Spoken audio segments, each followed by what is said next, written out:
three basic stages of this project. Firstly, ultrasonic sensor microcontroller GSM module SIM900. Ultrasonic sensor has a transmitter and receiver part where transmission and reception takes place. Microcontroller which processes the signal. GSM module which sends message to the control room.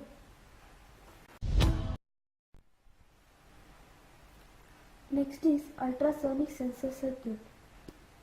This ultrasonic sensor circuit consists of a set of ultrasonic transmitter and receiver which operate at the same frequency.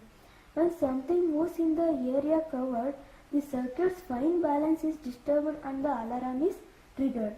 If the frequency of the ultrasonic sensor is varied because of the living things moved or train has moved on the track, it will take some delay. Later alarm will trigger. Then the message would be sent to control room through GSM module system.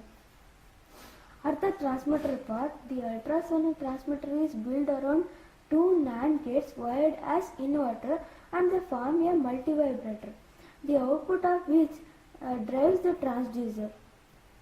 We had used the IC CD4093B, which is by Texas Instruments.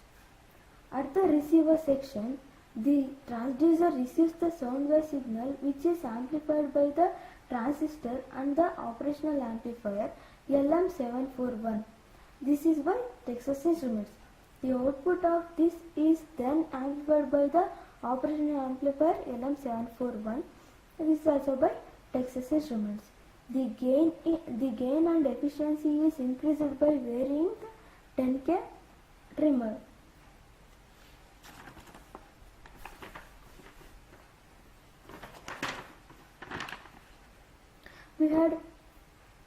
After that we had used frequency to voltage converter circuit to convert frequency into voltage.